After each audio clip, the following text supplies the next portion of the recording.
Om Swastiastu. Om Swastiastu. Selamat pagi Bapak dan Ibu yang sudah berkesempatan hadir dalam acara diseminasi budaya positif hari ini. Saya Nisa Magistri Wahyuni, CGP Angkatan 10 Kabupaten Tabanan. Pada kesempatan kali ini akan membagikan pengalaman tentang budaya positif yang sudah saya laksanakan, serta membagi konsep-konsep atau materi-materi tentang budaya positif yang sudah saya dapatkan dalam mempelajari modul 1.4 pada pendidikan CGP.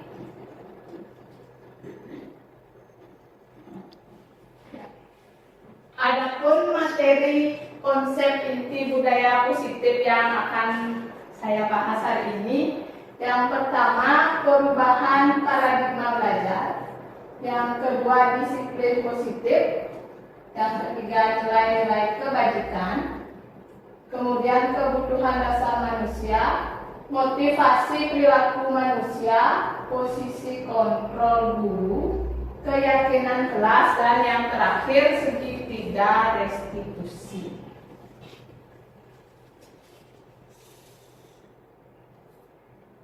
Oke, untuk materi yang pertama, pembelajaran dengan paradigma baru.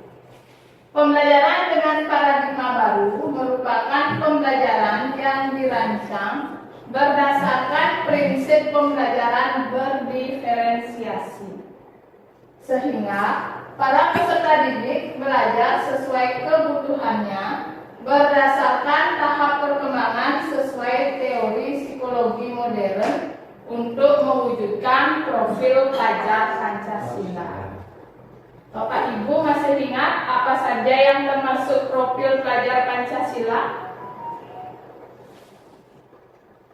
Yang pertama, beriman dan bertakwa kepada Tuhan Yang Maha Esa. Yang kedua, berkebinekaan global.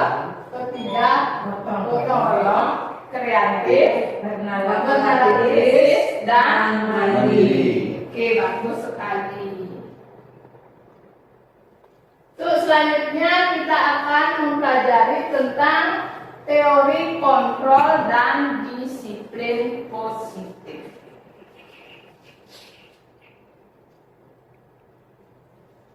Sebelum kita melanjutkan ke materi, saya ingin mengajak Bapak dan Ibu bermain game. Bagaimana kita bisa mengontrol seseorang atau mengontrol diri kita sendiri? Gamenya mudah saja. Silakan Bapak Ibu berpasangan. Satu orang mengepalkan tangan dan satu orangnya berusaha membuka tangan temannya. Bagaimanapun caranya, satu orang tersebut harus bisa membuka tangan temannya. Satu aja satu. Siapa yang buka, Pak? Siapa yang ngepal? Saya yang buka. Ya. Sudah baik? Sudah. 1, 2, 3. Silahkan. Coba buka. Sudah? Sudah. Semua bisa membuka? Sudah. Nah, sekarang coba kita baca. Nah, pertanyaannya, apakah Anda atau B membuka kepalan tangan Anda? Yang tadi mengepalkan tangan siapa? Coba tangan deh. Nah, apakah dibuka? Dibuka. Buka. Bapak? Ya. Ibu? Oh, buka. Mengapa Bapak atau Ibu membuka kepalan tangannya tadi? Karena apa? Dipaksa. Karena diminta, kenapa Bapak kasih? Oh, nggak tahu. Pak ya? Karena yang bentar tapi Oh, karena terlalu kuat. Karena cantik yang sebenarnya. Apakah dalam kegiatan ini sesungguhnya siapa yang memegang kendali atau kontrol untuk membuka atau menutup kepalan tangan? Yang mengepalkan tangan. Bapak tadi kenapa dibuka? Karena mogelnya cantik. ya Yang kasihan. Kode Emma kenapa tadi dibuka, Ibu Irma? Dan dipaksa. Oh, berarti siapa yang memegang kontrol dalam membuka kepalan tangan tadi? Yang mengepalkan tangan. Diri sendiri. Iya. Ya, ini adalah beberapa miskonsepsi tentang teori kontrol. Yang pertama, ilusi bahwa guru itu mengontrol murid. Merasa tidak Bapak Ibu mengontrol murid? Merasa. Kemudian ilusi bahwa semua penguatan positif, efektif, dan bermanfaat. Yang ketiga, ilusi bahwa kritik dan membuat rasa bersalah mampu menguatkan karakter. Dan yang terakhir, ilusi bahwa orang dewasa berhak memaksa. Apakah orang dewasa berhak memaksa? tidak. Tidak 100%. Ya. Ini adalah ilusi guru mengontrol murid. Saat guru merasa mengontrol murid, pada dasarnya kita tidak dapat memaksa murid untuk berbuat sesuatu.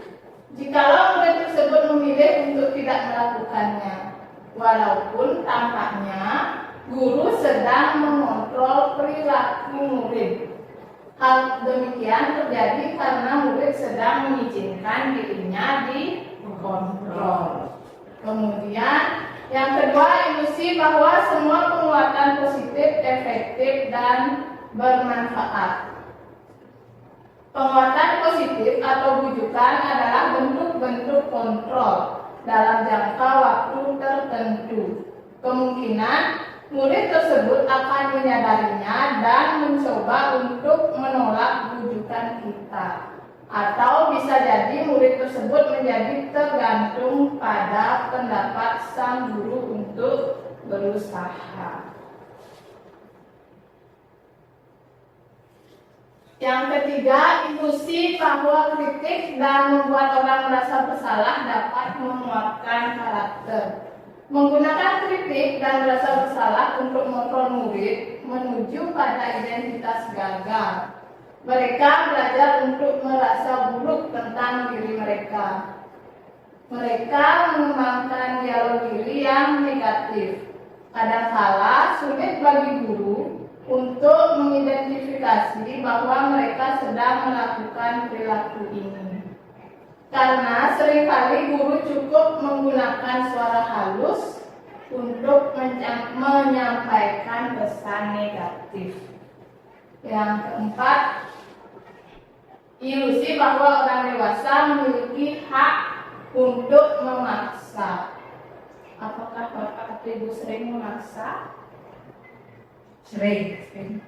Banyak orang dewasa yang percaya bahwa mereka memiliki tanggung jawab untuk membuat murid-murid berbuat hal-hal tertentu. Apapun yang dilakukan dapat diterima selama ada sebuah kemajuan berdasarkan sebuah pengukuran kinerja.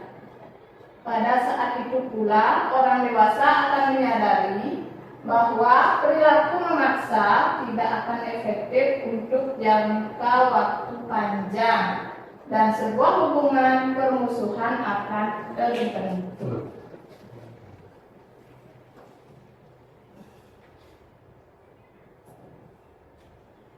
Nah, bagaimana mengubah paradigma stimulus respon ke pendekatan teori kontrol? Kalau paradigma stimulus respon menyatakan realitas bahwa kebutuhan kita itu sama, sedangkan teori kontrol menyatakan bahwa kebutuhan kita berbeda-beda. Pada teori stimulus respon, semua orang melihat hal yang sama. Pada teori kontrol, setiap orang memiliki gambaran yang berbeda. Di stimulus respon, kita mencoba mengubah hal orang agar berpandangan sama dengan kita. Sedangkan di teori kontrol kebalikannya, kita berusaha memahami pandangan orang lain. Selanjutnya, di stimulus respon, perilaku buruk dilihat sebagai suatu kesalahan. Sedangkan di teori kontrol, semua perilaku memiliki tujuan. Di stimulus respon, orang lain bisa mengontrol saya. Sedangkan teori kontrol, hanya Anda yang bisa mengontrol diri sendiri. Pada stimulus respon menyatakan saya bisa mengontrol orang lain. Di teori kontrol, Anda tidak bisa mengontrol orang lain.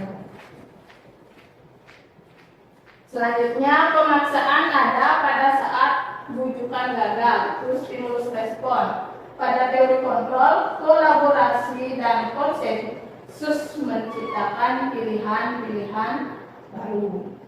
Di stimulus respon, model berpikir menang atau kalah, sedangkan pada teori kontrol, model berpikirnya menang dan menang. Oke. Ya. Kita lanjut ke topik disiplin. Apa itu disiplin? Disiplin taat pada peraturan. Taat pada peraturan. Ada lagi? Tanggung jawab. Bertanggung jawab. Ya. Kebanyakan orang akan menghubungkan kata disiplin dengan taat, teratur, patuh pada peraturan, dan kata disiplin juga sering dihubungkan dengan hukuman. Padahal itu sungguh berbeda, karena belajar tentang disiplin positif tidak harus dengan memberikan hukuman. Justru hukuman adalah salah satu alternatif terakhir, dan bila perlu tidak ada sama sekali.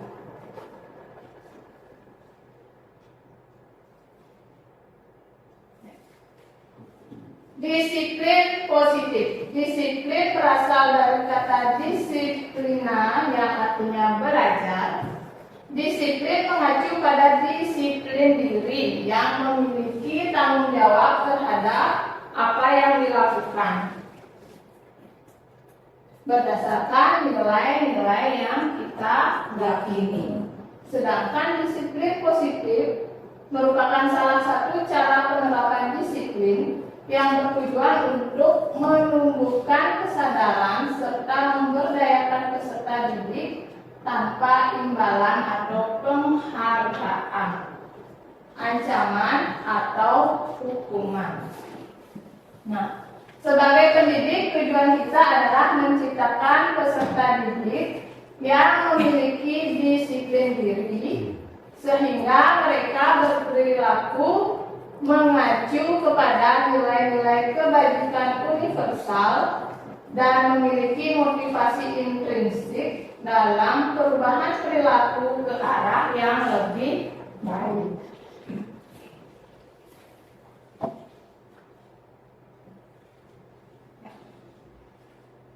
Ini adalah nilai-nilai kebajikan, nilai yang disepakati bersama, lepas dari suku bangsa, agama, bahasa, maupun latar belakang. Contoh nilai kebajikan institusi atau organisasi, salah satunya adalah profil pelajar Pancasila. Seperti yang kita sebutkan tadi, profil pelajar Pancasila terdiri dari beriman dan bertakwa pada Tuhan Yang Maha Esa, berakhlak mulia, berkebinekaan global, gotong royong, mandiri, kreatif, dan bernalar kritis. Sedangkan menurut Ibu Primary Years Program (PYP), nilai kebajikan contohnya toleransi, rasa hormat, integritas, mandiri, menghargai, antusias, empati, keingintahuan, kreativitas, kerjasama, percaya diri, dan komitmen. Sedangkan menurut keterampilan hidup atau life skill, nilai kebajikannya yang pertama dapat dipercaya, yang kedua lurus hati, pendengar yang aktif, tidak merendahkan orang lain, dan memberikan yang terbaik dari diri. Ini adalah beberapa contoh nilai kebajikan dari institusi atau organisasi.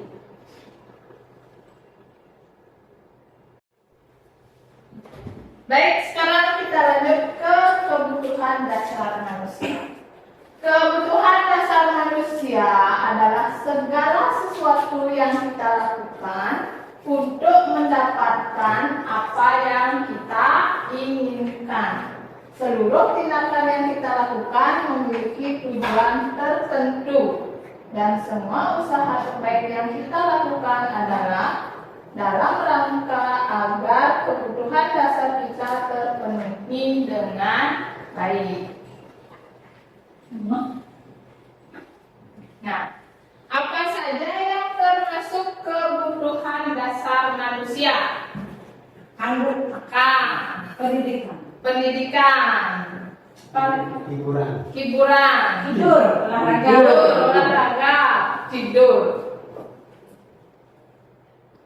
Nah, ada 5 kebutuhan dasar manusia. Yang pertama, bertahan hidup. Yang termasuk ke dalam bertahan hidup adalah makan, pakaian, tempat tinggal, keamanan, dan kesehatan. Kemudian yang kedua, kasih sayang dan rasa diterima. Kasih sayang tersebut yang termasuk di dalamnya adalah rasa diterima, dipedulikan, kerjasama, berbagi, dan menjadi bagian dalam kelompok. Sedangkan yang ketiga adalah kebutuhan mengenai penguasaan, yang terdiri dari harga diri, keinginan untuk dianggap, memimpin, berprestasi, diakui, dan didengar.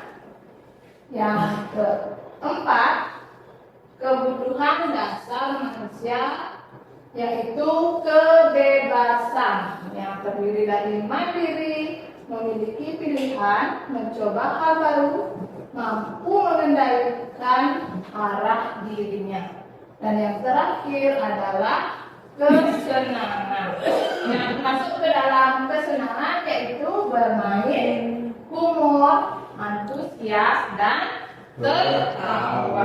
Apakah Bapak Ibu sudah tertawa hari ini? Sudah. Coba ketawa. Coba tertawa.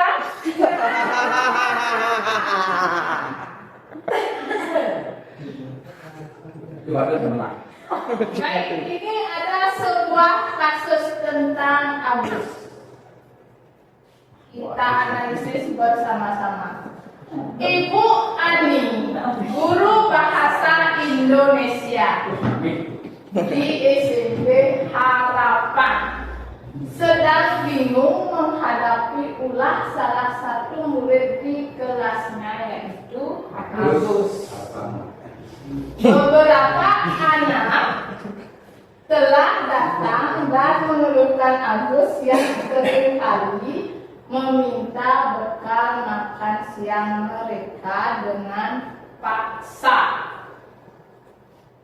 Jika Anda menghadapi situasi seperti Ibu Ani, apa yang akan Anda lakukan? Menurut Anda, kira-kira apa alasan Agus melakukan itu? Apa kira-kira yang akan dilakukan? Jika melihat anak atau Agus seringkali meminta bekal temannya dengan paksa, Memanggil Agus. memanggil Agus. Agus, kenapa dia sampai meminta bekal siang kepada temannya? Ya. Mengkonfirmasi kepada Agus. Ada lagi Bapak? Diapakan Pak? Kalau ketahuan si Agus ya pasti dikasih peringatan. Dikasih peringatan si Agusnya. Ada juga. Kira-kira menurut Bapak atau Ibu apa sih alasannya si Agus melakukan hal itu berdasarkan kebutuhan dasar manusia tadi? Kenapa si Agus meminta Mungkin kurang bekal dari rumah? Ada lagi? Masuk ke penguasaan. Ingin menguasai Ya. temannya. Baik. Nah, dalam konteks penerapan disiplin positif, Ibu Ani sebaiknya mencari tahu alasan Agus melakukan tindakan tersebut, seperti yang tadi sudah dijawab oleh Ibu Ade, agar mengetahui kebutuhan mana yang sedang berusaha dipenuhi Agus. Nah, apabila jawaban Agus karena ia lapar dan orang tuanya tidak membawakannya bekal makan siang, berarti kebutuhannya adalah bertahan hidup. Apabila jawaban Agus karena ia senang temannya jadi memperhatikan dia, berarti kebutuhan si Agus adalah kebutuhan cinta dan kasih sayang atau rasa diterima. Apabila jawaban Agus adalah dia merasa hebat karena temannya jadi takut dan menuruti keinginannya, kebutuhannya adalah penguasaan. Apabila jawaban Agus karena dia merasa bosan dengan bekal yang dibawa ibunya, berarti kebutuhannya tentang kebebasan. Dan apabila jawaban Agus adalah karena iseng, berarti dia menikmati ekspresi wajah temannya yang kesal karena diambil makanannya. Kebutuhannya adalah mencari kesenangan. Lalu, kira-kira murid kita ada tidak seperti si Agus? Ada.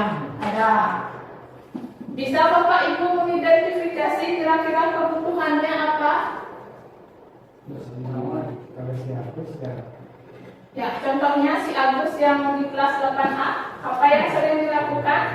kesenangan, cari perhatian, Mencari perhatian, tapi maksudnya cinta dan kasih Merasa sayang. mau merasa hebat. Merasa hebat. Ya. Mantap. Oke, nanti sebelum kita apa namanya itu, sebelum kita mengeksekusi si Agus, kita harus mencari dulu latar belakang kebutuhan yang ingin Agus tampilkan.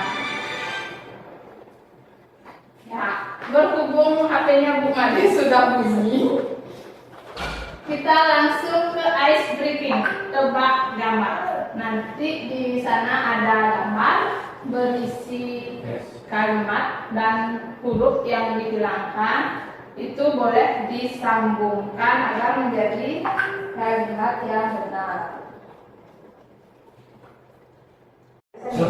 Ya, silakan dijawab tebak gambarnya.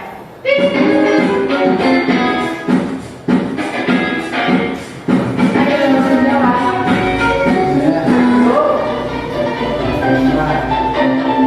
Ya.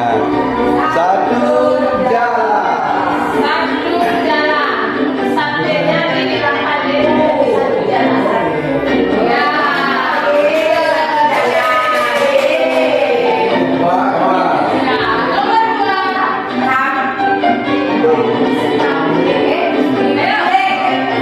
Apa? Bulir. Kambing bulir.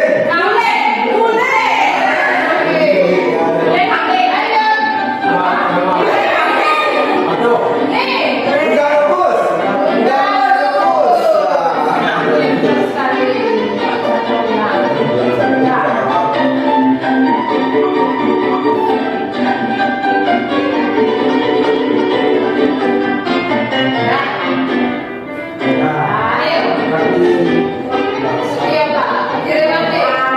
Alas kaki. Alas kaki.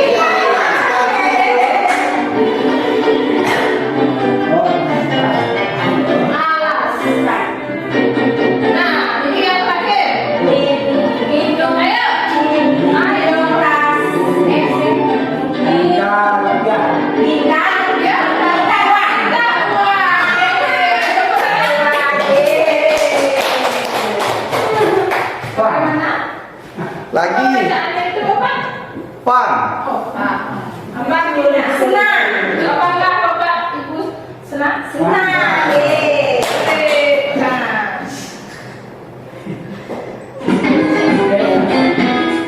Lagi nih Bu. Nah, Saya suka itunya. Sini. oh. Burung.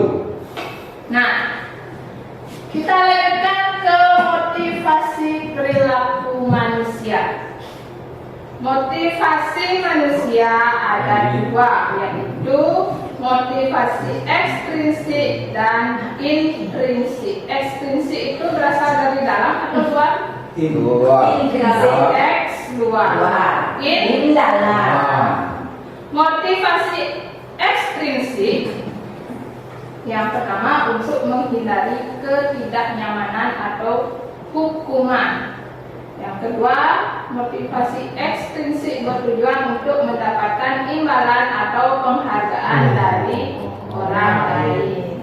Sedangkan motivasi intrinsik yaitu bertujuan untuk menjadi orang yang mereka inginkan dan menghargai diri sendiri dengan nilai-nilai yang mereka percaya.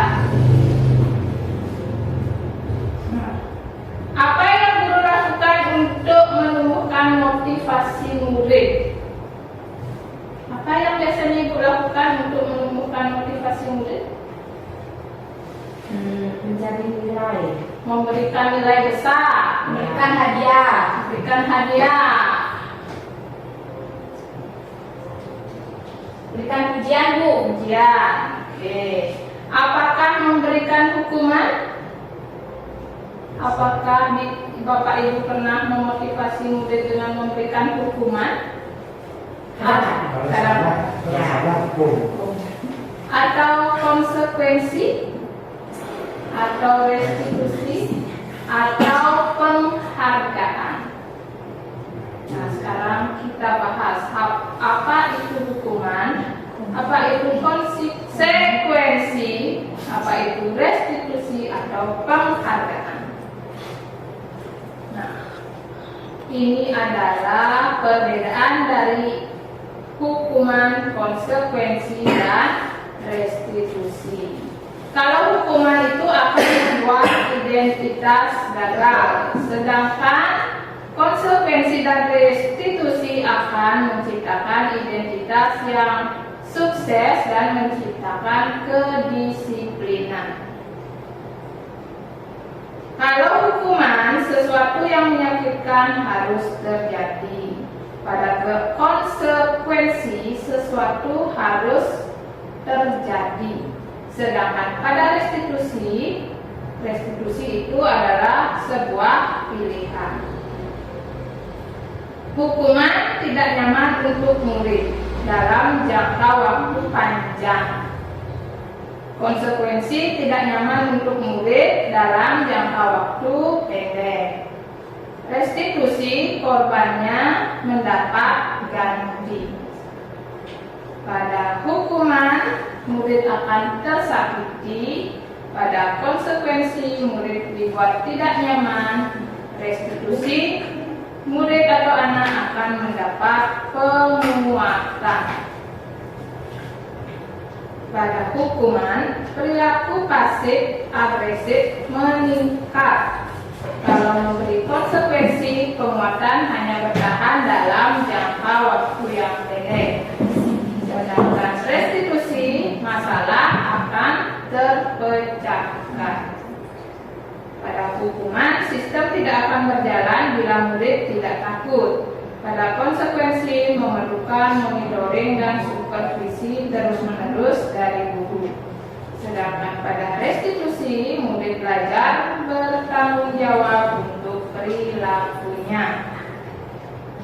Di hukuman berlaku hanya pada sebuah institusi, tidak berlanjut pada kehidupan nyata. Konsekuensi membantu penerapan mengikuti peraturan dalam masyarakat. Sedangkan restitusi fokus pada pemecahan masalah dalam jangka waktu panjang. Ini lagi. Hukuman, murid atau anak belajar menyembunyikan kesalahannya. Pada konsekuensi, murid akan taat pada peraturan, sedangkan pada restitusi, anak belajar memecahkan masalah. Jika di hukuman itu mencoba mengontrol anak dengan penguatan negatif. Konsekuensi mencoba mengontrol anak dengan penguatan positif. Restitusi, anak paham bahwa dirinya sendiri yang pegang kendali kontrol. Pada hukuman memiliki dampak murid yang marah, merasa bersalah, rendah diri, dan mengasingkan diri. Sedangkan dampak konsekuensi yaitu murid akan kehilangan hak, waktu jeda seorang diri, dan penahanan. Pada restitusi, murid tidak kehilangan waktu, namun bersemangat untuk memperbaiki diri. Pada hukuman, tiba-tiba tidak diharapkan atau sangat melukai. Konsekuensi sudah diketahui atau masuk akal. Sedangkan restitusi berupa undangan untuk mengadakan restitusi. Ya. Kalau hukuman dibuat oleh guru, kalau konsekuensi dibuat oleh guru dan murid, jika restitusi itu dibuat oleh murid saja. Untuk hukuman menyakitkan, guru menjalani konsekuensi dengan menyalahkan, mengkritik, menyindir, dan merendahkan. Sedangkan konsekuensi membantu guru menyatakan peraturan, melakukan peringatan, dan menerapkan konsekuensi. Pada restitusi itu menguatkan, guru menyebutkan keyakinan kelas, membimbing kerangka acuan berpikir restitusi murid atau anak. Baik, sekarang mari kita jawab bersama-sama. Apakah tindakan guru yang di sebelah ini termasuk hukuman atau konsekuensi? Kalau hukuman itu tidak masuk akal, kalau konsekuensi lebih masuk akal hukumannya. Yang pertama, mencatat 100 kali di dalam buku kalimat. Saya tidak akan terlambat lagi karena terlambat sekolah. Muridnya disuruh mencatat 100 kali. Konsekuensi, apakah itu masuk akal? Mencatat 100 kali Hukuman. Isinya kan hukuman karena dia tidak masuk akal mencatat 100 kali hanya karena dia terlambat ke sekolah. Lari mengelilingi lapangan basket 2 kali karena terlambat hadir di sekolah. Hukuman. Push up karena tidak menggunakan masker. Hukuman. Mengganti kertas tugas teman yang telah dicoret-coret. Konsekuensi. Kertasnya diganti, kertas temannya yang dicoret-coret. Dia beralasan. Membersihkan tumpahan air di meja tulis karena tersenggol pada saat belajar. Konsekuensi. Meminta murid tidak mengenakan sepatu seharian karena tidak mengenakan sepatu hitam. Hukuman. Lari mengelilingi lapangan basket 2 kali karena terlambat 10 menit. Konsekuensi. 2 kali karena terlambat 10 menit. Konsekuensi. Sebanding tak dia? Kalau sebanding dan beralasan berarti konsekuensi. Ding. Nah, ini adalah jawabannya. Ding. Apakah boleh menghukum? Tidak. Apakah boleh menghukum? Sementara Boleh. Kenapa boleh, Pak? Tergantung kesalahannya. Nah, tergantung kesalahannya. Itu boleh. boleh. Boleh. Kenapa? Karena kalau kita berkali-kali untuk melaksanakan konferensi tidak berhasil, apa boleh dihukum? Boleh Kalau tidak? tidak boleh dihukum. Boleh. Itu kan pendapat Ibu. Ya, pendapat saya. Ya, Bu Maya. Ya, izin menanggapi Bu ya. Kalau menurut saya menghukum itu tidak boleh karena kalau murid itu dihukum, murid itu akan menjadi takut. Nah, sehingga apa yang ada di benak hatinya itu dia tidak bisa menyampaikan, apa yang menjadi masalahnya itu dia tidak akan berani untuk menyampaikan. Nah, sebaiknya kita tidak menghukum murid, tapi bagaimana kita mencari solusi yang dihadapi murid tersebut bersama-sama murid dan guru. Ya, seperti itu Ibu. Ya, baik, terima kasih. Jawabannya ada boleh, beralasan dan tidak boleh. Nah, ini hukuman hanya memberikan efek sementara.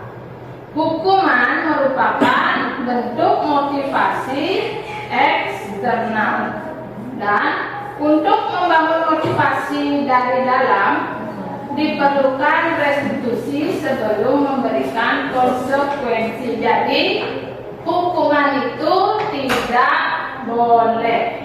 Hukuman diganti dengan restitusi yang disisipkan sebelum melakukan konsekuensi. Jadi di restitusi dulu baru diberikan konsekuensi. Tidak boleh menghukum. Nah, lanjut. Ini ada materi dihukum oleh penghargaan. Dihukum oleh penghargaan akan memberikan pengaruh. Ini kalau Bapak Ibu memberikan penghargaan akan memberikan pengaruh jangka pendek dan jangka panjang. Penghargaan juga menghukum penghargaan mengurangi ketepatan, penghargaan tidak efektif, dan penghargaan akan merusak hubungan. Itu yang akan terjadi jika kita terus-menerus memberikan penghargaan. Nah, menurut Alfikon mengemukakan baik penghargaan maupun hukuman adalah cara-cara mengontrol perilaku seseorang yang menghancurkan potensi untuk pembelajaran yang sesungguhnya. Menurut Kohn, secara ideal, tindakan belajar itu sendiri adalah penghargaan sesungguhnya. Kohn selanjutnya juga mengemukakan pernyataan tentang penghargaan yang menghukum. Penghargaan menghukum mereka yang tidak mendapat penghargaan. Jadi yang tidak mendapat penghargaan atau tidak mendapat hadiah, mereka akan merasa terhukum. Misalnya, dalam sistem ranking, mereka yang mendapat ranking kedua akan merasa paling dihukum karena tidak mampu mencapai ranking pertama. Memberikan penghargaan dan hukuman adalah hal yang sama karena keduanya mencoba mengendalikan perilaku seseorang. Jika suatu penghargaan diharapkan, namun Anda tidak mendapatkannya, maka Anda akan merasa dihukum. Lalu, jika bukan penghargaan, lalu apa yang digunakan untuk membangun semangat? Jika bukan penghargaan atau hadiah, apa yang digunakan untuk membangun semangat murid? Motivasi. Motivasi. Apa yang digunakan untuk memotivasi murid?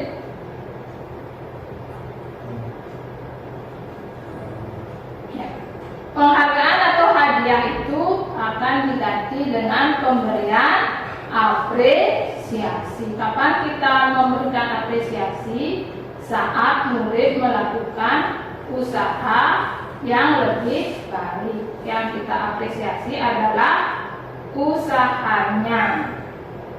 Nih, berikan apresiasi atas usaha anak, bukan hasil akhir anak. Proses itu lebih penting daripada hasil akhir. Kemudian apresiasi diberikan kepada anak yang berhasil melebihi ekspektasi kita. Kalau misalnya anak tersebut berhasil karena tanggung jawabnya, kita tidak perlu memberikan apresiasi karena itu sudah merupakan tanggung jawabnya. Baik, sekarang sebelum kita lanjut ke materi berikutnya, saya punya sebuah game lagi. Sudah muncul? Belum. Silahkan Bapak Ibu jawab karena tadi sudah menikmati snack, berarti sekarang lebih semangat menjawabnya.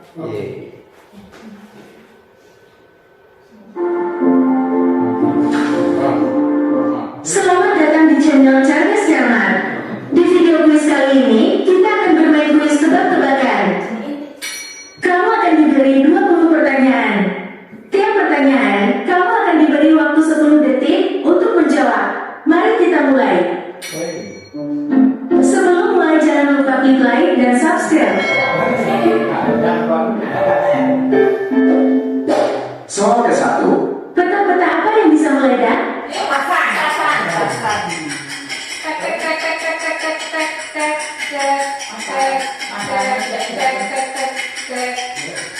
Jawabannya adalah petasan. Soal kedua. Kutu-kutu apa yang paling menakutkan? Kutukan. Kutukan. Siapa yang kutuk, Pak? Jawabannya adalah kutukan. Soal ketiga. Bis-bis apa yang bisa dimakan? Biskuit. Biskuit.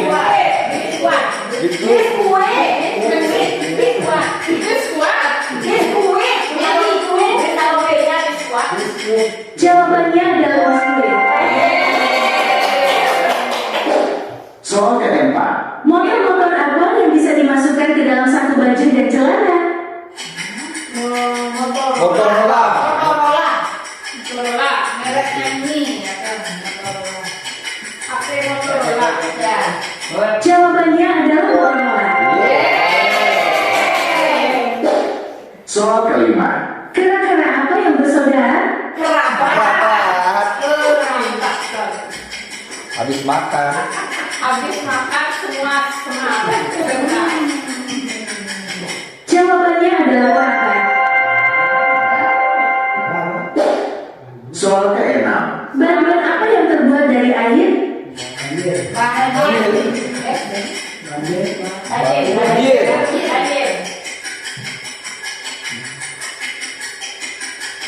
Jawabannya adalah banjir. Soal ketujuh. Es apa yang bisa bikin panas dingin dan pusing?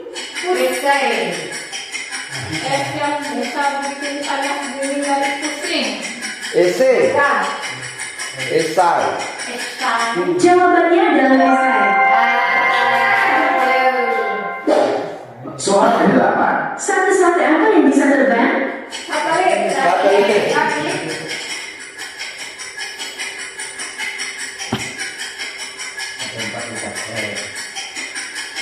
Jawabannya adalah satelit. Soal kesembilan. Jam-jam apa yang bisa dimakan?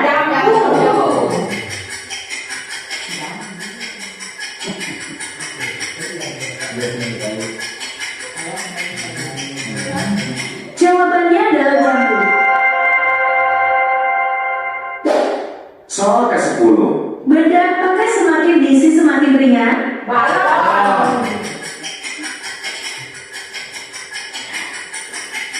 Semua enggak. Jawabannya adalah balon. Soal ke-11. Benda apa yang dipegang mati dan jika dilempar hidup?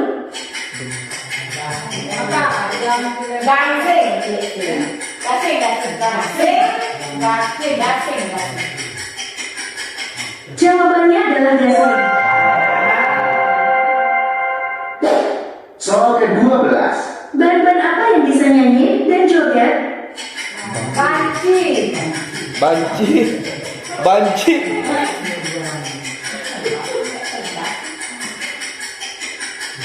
Jawabannya adalah banci.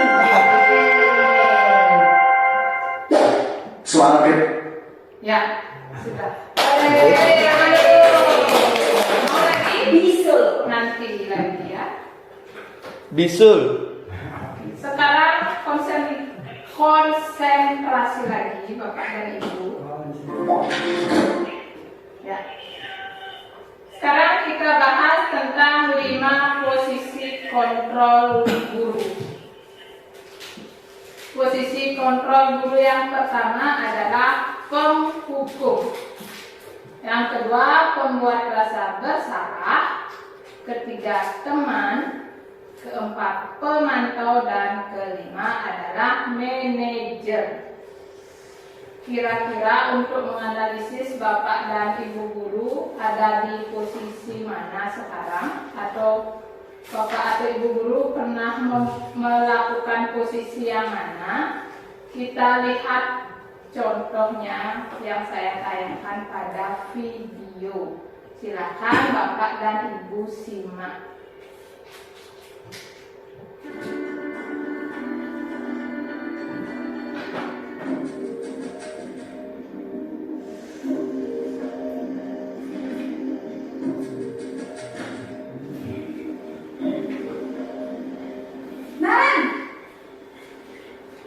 Sini kamu. Selamat pagi, Bu. Selalu terlambat. Kamu deh,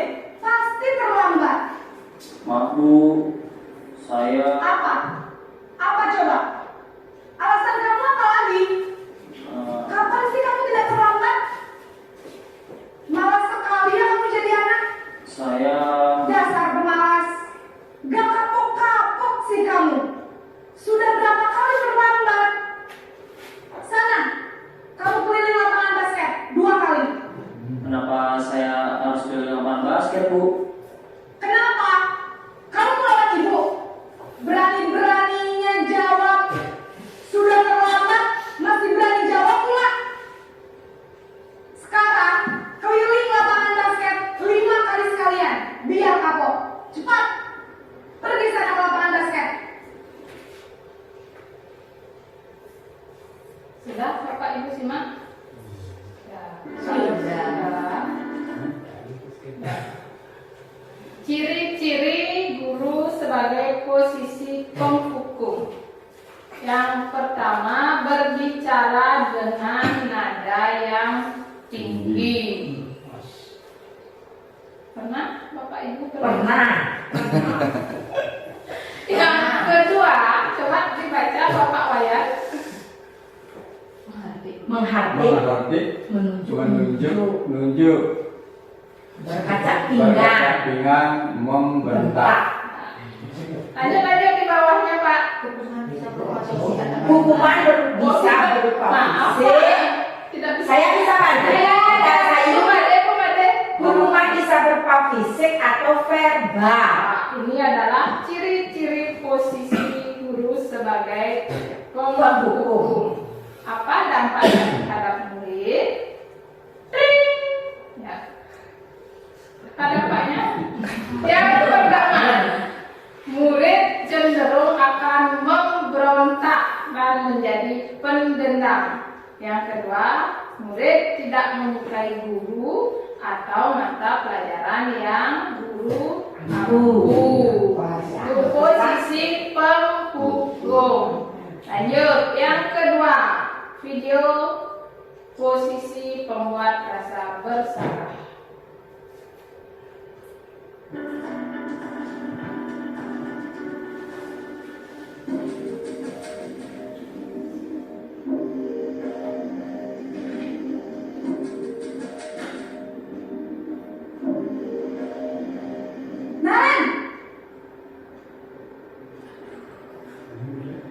Selamat pagi Bu.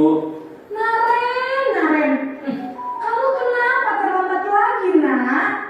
Ya Tuhan, Naren, kamu senang ya bikin ibu susah ya?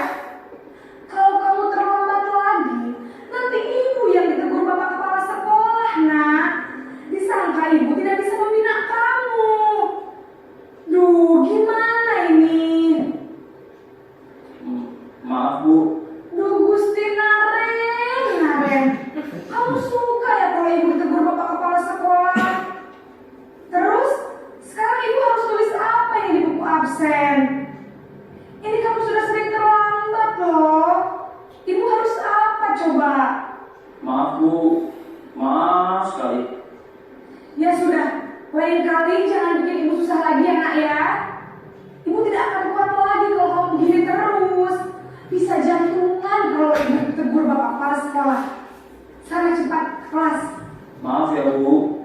Maaf sekali.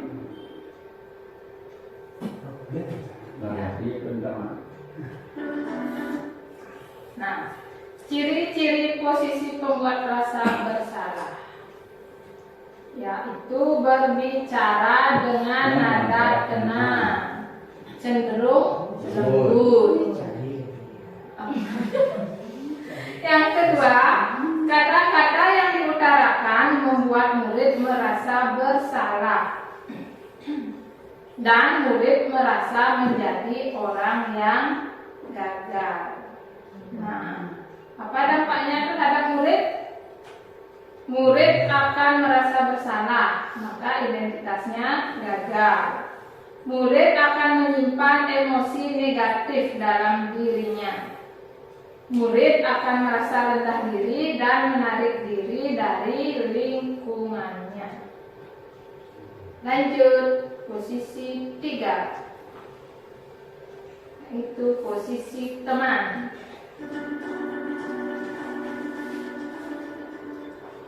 Naren. Naren. Naren,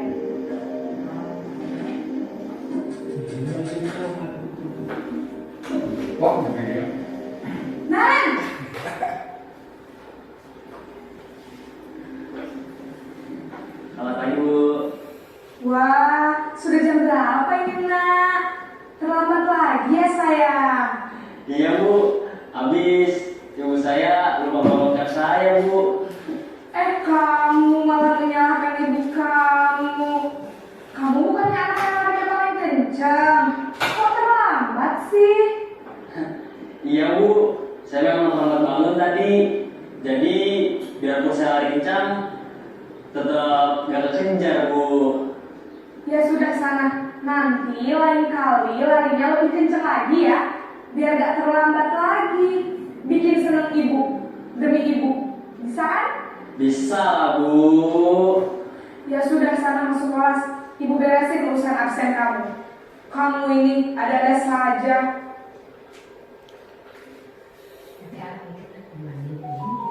Posisi teman. Ciri-cirinya nada suara guru ramah dan akrab.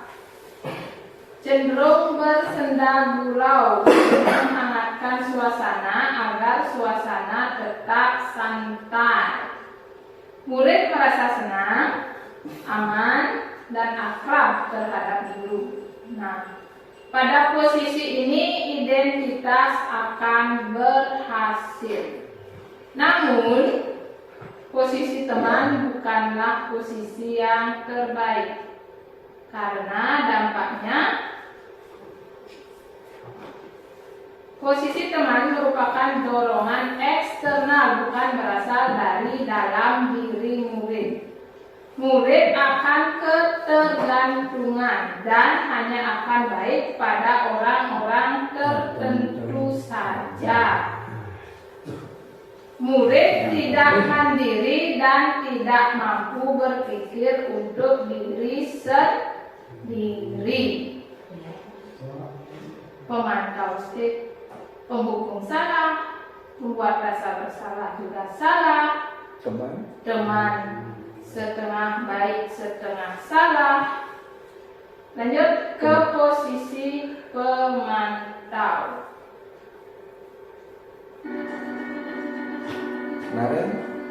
Naren tadi. Nanti punya anak atau cucu panggil Naren.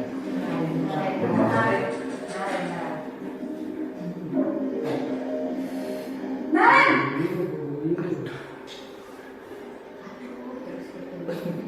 Selamat pagi Bu.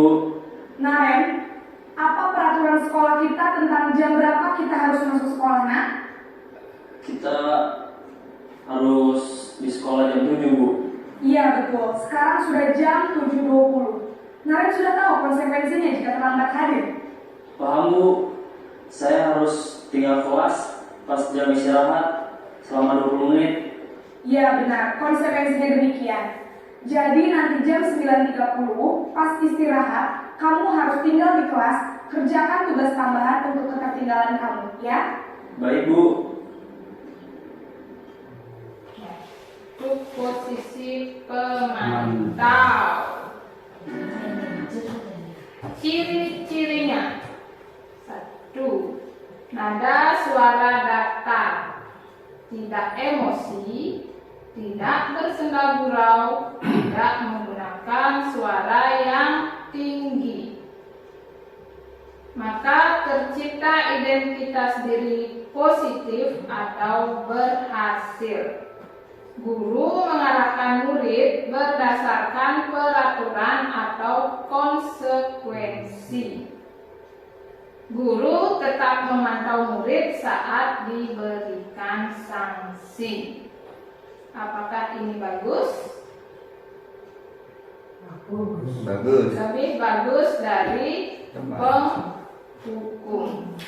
Nah, namun dampaknya murid akan menghitung konsekuensi dan hadiah tanpa memenuhi sepenuhnya nilai kebajikan yang dituju.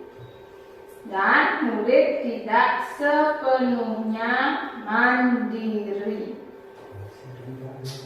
Ya, salah juga, serba salah. Ya, lanjut. Posisi manajer.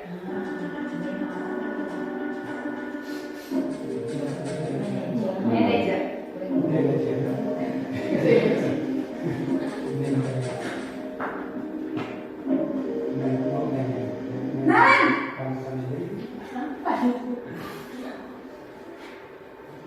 Selamat pagi Bu. Selamat pagi, Naren. Maaf Bu, saya terlambat. Iya, sekolah masuknya jam 7, sekarang sudah jam 7.20. Jadi sekarang bagaimana ini, Naren? Maaf Bu, saya lupa setel alarm saya semalam. Baiklah, menurut kamu, keyakinan sekolah yang mana yang perlu kamu tingkatkan? Menghargai diri sendiri dan orang lain mungkin ya Bu. Setuju. Jadi, apakah Naren meyakini prinsip saling menghormati tersebut? Iya Bu, saya meyakininya. Apakah Naren bersedia memperbaiki masalah keterlambatan ini? Bersedia Bu. Bagaimana kamu akan memperbaiki masalah keterlambatan ini? Saya akan coba untuk tidak lupa menyetel alarm saya Bu. Baik, kalau Naren lupa menyetel alarm di rumah, ada orang yang kira-kira bisa bantu mengingatkan tidak? Ada Bu, kakak saya, Kak Emma. Ada lagi selain Kak Emma? Selain Kak Emma, ada ibu saya. Baik, jadi yang mengingatkan Naren adalah Kak Emma dan ibu kamu ya? Kira-kira akan mulai start alarm kapan nih, Naren? Setelah pulang sekolah, akan segera saya lakukan. Baik, jadi Naren akan setel alarm untuk bangun besok pagi dan akan diingatkan oleh kakak dan ibunda Naren ya. Ada lagi yang mungkin perlu dilakukan, Naren, agar tidak terlambat bangun lagi? Tidak ada Bu. Baik, Naren, terima kasih untuk kerjasama kamu. Sekarang kamu perlu kembali ke kelas untuk belajar. Baik Bu, terima kasih.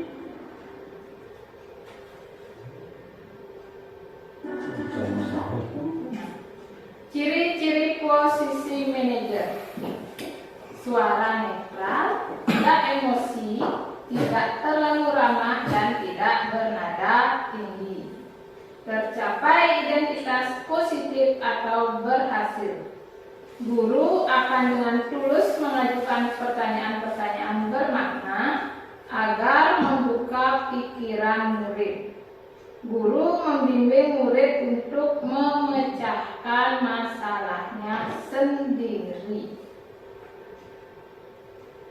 Dampak pada murid yaitu murid dapat berefleksi atas tindakannya, murid percaya diri dan dapat memecahkan masalah dengan mencari solusi sendiri. Jadi kita sebagai guru diharapkan bisa berada pada posisi manajer.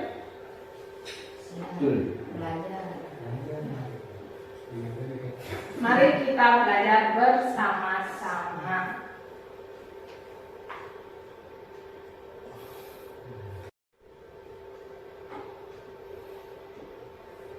Ya, kita lanjut ke keyakinan kelas.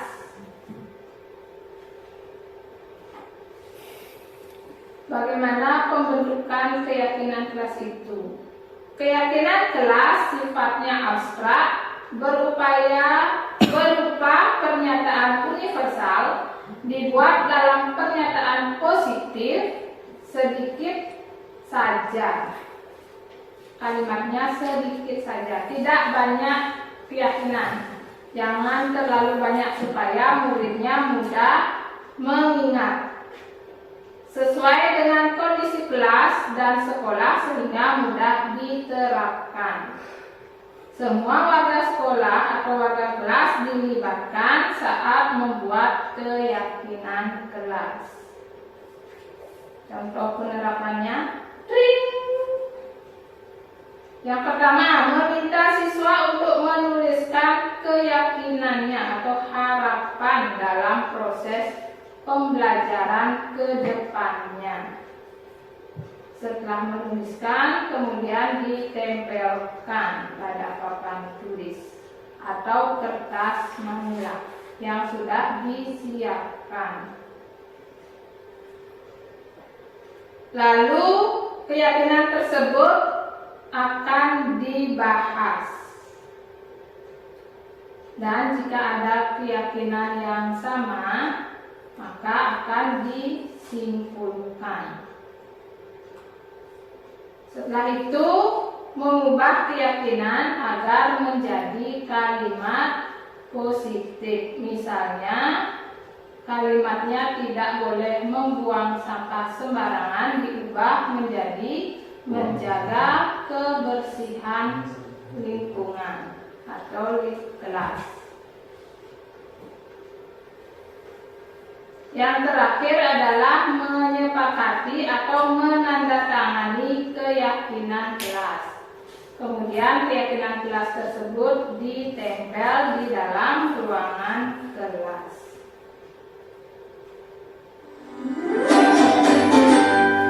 Ya, lanjut. Ini permintaan Bupati.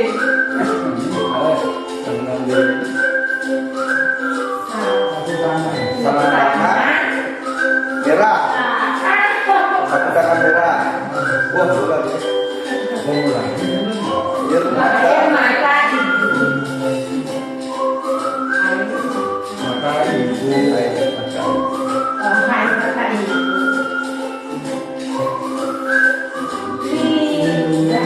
Lindungi.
Kita lanjut ke segitiga restitusi.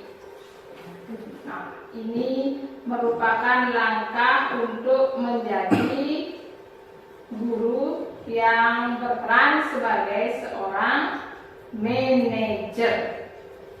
Segitiga restitusi merupakan suatu proses dialog yang dijalankan oleh guru agar dapat menghasilkan murid yang mandiri dan bertanggung jawab. Adapun tahapannya yaitu terdiri dari 3 tahap. Yang pertama, menstabilkan identitas, memvalidasi tindakan yang salah, dan menanyakan keyakinan. Apa yang dilakukan saat menstabilkan identitas? Berdasarkan prinsip membuat kesalahan adalah bagian dari proses pembelajaran. Jadi membuat kesalahan itu merupakan proses dari pembelajaran. Ini beberapa kata yang biasa digunakan saat menstabilkan identitas. Coba Bu Dayu dibaca, karena saya sudah capek membaca. Ini. Berbuat salah itu wajar. Tidak ada manusia yang sempurna. Ibu atau bapak juga pernah melakukan itu. Ibu atau bapak tidak mau mencari siapa yang salah, tapi ibu atau bapak ingin mencari solusi dari permasalahan ini. Kamu berhak merasa begitu. Ya. Bagus. Terima kasih Bu Dayu. Lanjut. Nah, untuk memvalidasi tindakan yang salah, berdasarkan prinsip setiap perilaku berupaya memenuhi suatu kebutuhan tertentu. Kata-kata yang biasa diucapkan atau bisa diucapkan saat melakukan validasi tindakan yang salah yaitu sebagai berikut. Bu Yan, tolong Bu Yan dibaca. Terima kasih. Yang pertama, kamu pasti punya alasan mengapa melakukan hal itu. Padahal kamu bisa melakukan yang lebih buruk dari ini ya. Kamu patut bangga karena telah melindungi sesuatu yang penting buatmu. Kamu melakukannya karena mempertahankan sesuatu yang penting bagimu. Ya. Lanjut, langkah berikutnya menanyakan keyakinan. Karena Bu Made sudah mematahkan lehernya, silahkan dibacakan Bu Made. Apa keyakinan kelas kita? Nilai-nilai apa yang telah disepakati bersama? Seperti apa gambaran sebuah kelas yang ideal menurut kamu? Kamu ingin menjadi orang yang seperti apa? Terima kasih Bu Made. Ya. Nah, dalam menanyakan keyakinan ini kita berpatokan kepada keyakinan yang murid yakini. Nah, sekarang kita lihat video dengan artis tercantik di SMP kita. Selamat pagi, Indi, Alita. Tadi Ibu lihat kalian sedang asik ngobrol ya? Iya, Bu. Apa yang kalian obrolkan? Tadi kami berbicara dan mengobrol tentang rekor. Memang asik kalau ngobrolkan tentang bakwan. Apakah kalian ingat tugas kalian setiap pagi? Iya. Apa tugas kalian? Iya, tugasnya. Lalu, apa yang kalian lakukan tadi? Ngobrol. Coba dipikirkan lagi, ketika yang lain sedang asik melaksanakan tugas piket dan kalian ngobrol, apakah itu sesuai dengan keyakinan sekolah yang kalian pegang? Tidak. Keyakinan mana yang kalian nabrak? Menjaga kebersihan lingkungan. Menurut kalian, apakah menjaga kebersihan lingkungan itu penting? Penting. Baik, kalau menurut kalian itu penting, apa solusi yang bisa kalian berikan dalam menyelesaikan masalah ini? Melaksanakan tugas yang sudah tadi dan kembali ngobrol. Baik, Ibu hargai solusi kalian. Kalau begitu, sekarang ayo kita lakukan tugas pikirnya bersama-sama. Om Swastiastu. Nama saya Eka Indra dari kelas 8A. Saya merasa senang sekali karena diajak diskusi oleh insan itu dan saya dapat menemukan solusi atas masalah yang saya lakukan. Sekian, Om Santi Santoso. Itu contoh penerapan segitiga restitusi yang saya lakukan beberapa minggu yang lalu. Baik, sudah selesai karena sudah ada tulisan penutup. Dalam penerapan program disiplin positif, hendaknya guru memiliki standar kepribadian profesional dan sosial yang baik, di mana guru mampu merefleksi dirinya. Yang perlu digarisbawahi adalah merefleksi dirinya dalam posisi kontrol saat ini. Bagaimana perjalanan dirinya sebagai among atau manajer yang menuntun murid-muridnya menjadi insan yang mandiri, merdeka, dan bertanggung jawab. Ini menurut standar nasional pendidikan. Jadi sekali lagi saya bertanya, apakah boleh kita menghukum? Tidak. Apa yang harus kita lakukan? Apa yang digunakan untuk mengganti hukuman? Restitusi. Restitusi yang diselipkan sebelum memberikan konsekuensi. Apakah boleh memberikan hadiah? Apakah boleh memberikan hadiah? Tidak boleh. Hadiah digeser dengan memberikan apresiasi. Baik, sekian proses diseminasi kita hari ini. Saya ingin meminta satu orang untuk merefleksikan tentang hal-hal baik yang sudah didapatkan tadi dan apa harapan ke depannya. Ayo Bu Made. Baiklah, terima kasih Bu Di Sayu. sini Bu Made. Biar terlihat. Om Swastiastu. Assalamualaikum warahmatullahi wabarakatuh. Salam sejahtera untuk kita semua. Rahayu.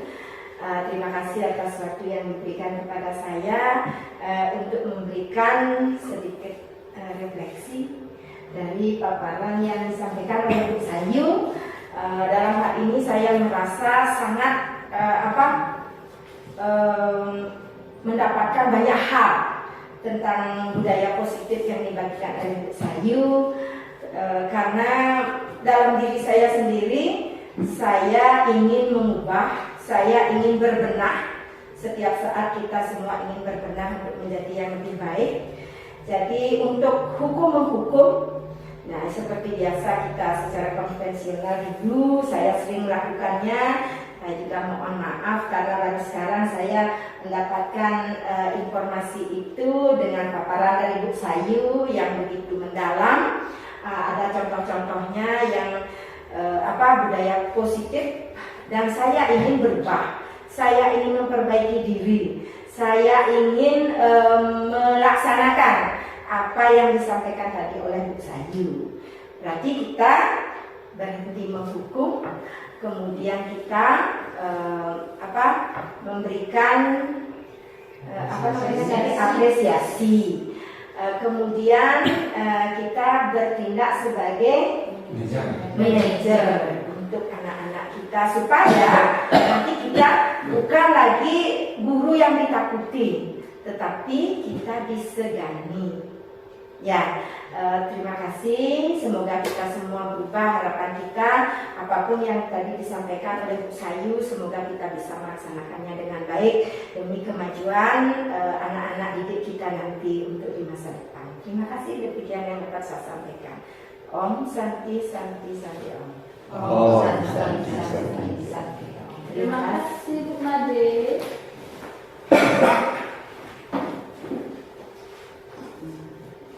Baik, sebelum kita mengakhiri kegiatan hari ini, mari kita berdoa terlebih dahulu. Berdoa sesuai dengan agama dan keyakinan masing-masing. Berdoa dimulai.